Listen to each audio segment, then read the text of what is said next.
एक कसाई था सदना। वह बहुत ईमानदार था। वो भगवान के नाम कीर्तन में मस्त रहता था।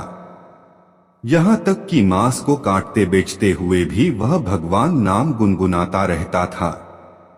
एक दिन वह अपनी ही धुन में कहीं जा रहा था कि उसके पैर से कोई पत्थर टकराया। वह रुक गया। उसने देखा एक काले रंग के गोल पत्थर से उसका पैर टकरा गया है। उसने वह पत्थर उठा लिया व जेब में रख लिया, यह सोचकर कि यह मांस तोलने के काम आएगा। वापस आकर उसने वह पत्थर मांस के वजन को तोलने के काम में लगाया। कुछ ही दिनों में उसने समझ लिया कि यह पत्थर कोई साधारण नहीं है। जितना वजन उसको तोलना होता, पत्थर उतने वजन का ही हो जाता है। धीरे धीरे यह बात फैलने लगी कि सदना कसाई के पास वजन करने वाला पत्थर है। वह जितना चाहता है पत्थर उतना ही तोल देता है।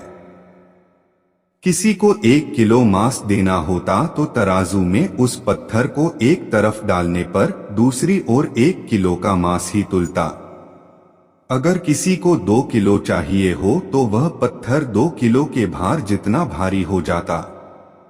इस चमत्कार के कारण उसके यहाँ लोगों की भीड़ जुटने लगी। भीड़ जुटने के साथ ही सदना की दुकान की बिक्री बढ़ गई। बात एक शुद्ध ब्राह्मण तक भी पहुंची। हालांकि वह ऐसी अशुद्ध जगह पर नहीं जाना चाहता थे जहां मांस कटता हो व बिकता हो, किंतु चमत्कारिक पत्थर को देखने की उत्सुकता उसे सदना की दुकान तक खींच लाई। दूर से खड़ा वह सदना कसाई को मीट तोलते देखने लगा। उसने देखा कि कैसे वह पत्थर हर प्रकार के वजन को बराबर तोल रहा था। ध्यान से देखने पर उसके शरीर के रोने खड़े हो गए। भीड़ के छटने के बाद ब्राह्मण सदना कसाई के पास गया। ब्राह्मण को अपनी दुकान में आया देखकर सदना कसाई प्रसन्न भी हुआ और आश्चर्यचकित भी। बड़ी नम्रता से सदना ने ब्राह्मण को बैठने के लिए स्थान दिया और पूछा कि वह उनकी क्या सेवा कर सकता है। ब्राह्मण बोला, तुम्हारे इस चमत्कारिक पत्थर को देखने के लिए ही मैं तुम्हारी दुकान पर आया हूँ, या यूँ कहें कि ये चमत्कारी पत्थर ही मुझे खींचकर तुम्हारी दुकान पर ले आया है। बातों ही बातों में उन्होंने सदना कसाई को बताया कि जिसे पत्थर समझकर वो मांस तोल रहा है, वास्तव में वो शालिग्राम जी हैं, जो कि भगवान का स्वरूप होता है। शालिग्राम जी को इस तरह गलेक्टे मांस के बीच में रखना व उनसे मांस तोलना बहुत बड़ा पाप है। सदना बड़ी ही सरल प्रकृति का भक्त था। ब्राह्मण की बात सुनकर उसे लगा कि अनजाने में मैं तो बहुत पाप कर रहा हूँ। अनुनय विनय करके सदना ने वह शालिग्राम उन ब्राह्मण को दे दिया और कहा कि आप तो ब्राह्मण हैं, अत आप ही इनकी सेवा परिचर्या करके इन्हें प्रसन्न करें। मेरे योग्य कुछ सेवा हो तो मुझे अवश्य बताएं।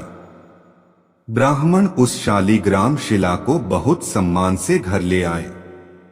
घर आकर उन्होंने श्री शालिग्राम को स्नान करवाया, पंचामृत से अभिषेक किया व पूजा अर्चना आरंभ कर दी।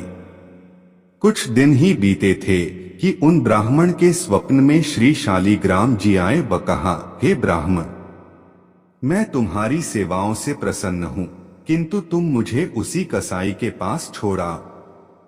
स्वप्न में ही ब्राह्मण ने कारण पूछा तो उत्तर मिला कि तुम मेरी अर्चना पूजा करते हो, मुझे अच्छा लगता है, परंतु जो भक्त मेरे नाम का गुणगान कीर्तन करते रहते हैं, उनको मैं अपने आप को भी बेच देता हूँ।